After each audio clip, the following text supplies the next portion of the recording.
Barpeta rod आरो सिमलागुरि पुलिसा जथायै सेबनायाव 70 किल'ग्रामनिबो बांसिन मोसौ बेदर मोनो।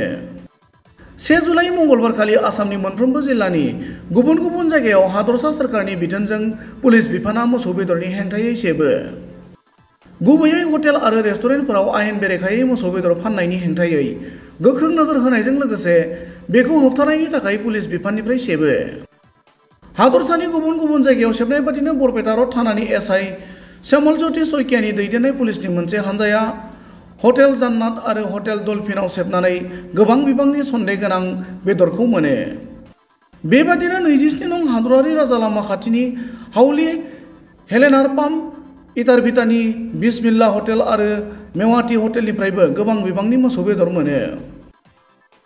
गुबुन फारसेथिं पुलिसनि सेबनायाव मोसौ बेदर मोननो हानायजों लोगोसे बेजों सोमोन्दो थानाय फालांगिरिफोरखौ पुलिसा हमनानै थानासिम लाबोनानै आयेननि गेजेरजों नायबिजिरनायखौ जागायो। बरपेटा रडनिफ्राय पुरन देउरिनि रिपर्ट, समनि रादाब। राष्ट्रीय ঘাইপথৰ ওচৰত হাউলী কালজাৰত দুখন ধাবাৰ পৰা ভোজন পৰিমাণৰ প্ৰায় 20 কেজিমান গোমাংস উদ্ধাৰ হয় আৰু এই ঘটনাক আমি কঠোৰ ভাষাৰে গৰিহণা দিছোঁ। ইতিমধ্যে আমাৰ ৰাজ্য চৰকাৰ তথা আমাৰ মুখ্যমন্ত্ৰীদেৱে যে নিৰ্দেশনা জাৰি কৰিছিল যে গো মাংস সৰবৰাহৰ ক্ষেত্ৰত যি বাধা দিছিল, তথাপি এছাম দুষ্ট চক্ৰ, এছাম হিন্দু বিৰোধী চক্ৰ মানে বৰপেটা জিলা নহয় গোটেই অসমতে মানে এই গো মাংসৰ সৰবৰাহ কৰি আছে। আৰু আমি জানিব পৰা মতে যে আমাৰ বৰপেটা ৰোডৰ পৰা বৰপেটা টাউনলৈ যাওঁতে যি ৰাষ্ট্ৰীয় ঘাইপথ আছে, এই ৰাষ্ট্ৰীয় ঘাইপথৰ ওচৰত যিসমূহ ধাবা ৰেষ্টুৰাঁ আছে আৰু দেখা পাইছোঁ আমি যে আমাৰ হিন্দু বসতি প্ৰধান যিসমূহ অঞ্চল আছে বৰপেটা জিলাত, আমাৰ মঠ মন্দিৰৰ ওচৰত থকা হিন্দু বসতি প্ৰধান অঞ্চলত কিছুমান মটৰ চাইকেলেদি কিছুমান ব্যক্তিয়ে এই গো মাংস সৰবৰাহ কৰি আছে। যে চৰকাৰে এনেধৰণৰ নিৰ্দেশনা দিয়াৰ পাছতো যে এই দুষ্ট চক্ৰই এই নিৰ্দেশনা অমান্য কৰাৰ যি সাহস লৈছে, এই শক্তিক মানে কঠোৰভাৱে দমন কৰিব লাগে। আৰু আমি চৰকাৰৰ ওচৰত অনুৰোধ জনাইছোঁ যে এই হিন্দু বিৰোধী চক্ৰক মানে উৎখাত কৰিব লাগে। যে তেওঁলোকে মানে চৰকাৰে নিৰ্দেশনা দিয়াৰ পাছতো কোনো ধৰণৰ ভূক্ষেপ কৰা নাই, অবাধে গো মাংসৰ সৰবৰাহ চলি আছে।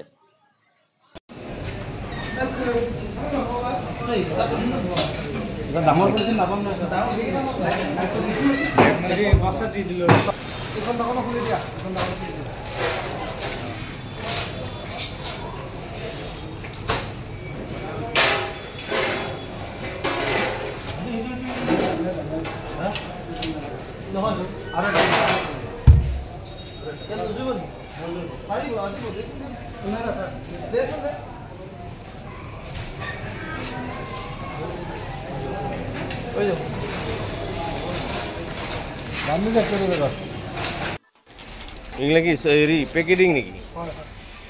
কিমান পেকেট পোৱা গৈছে?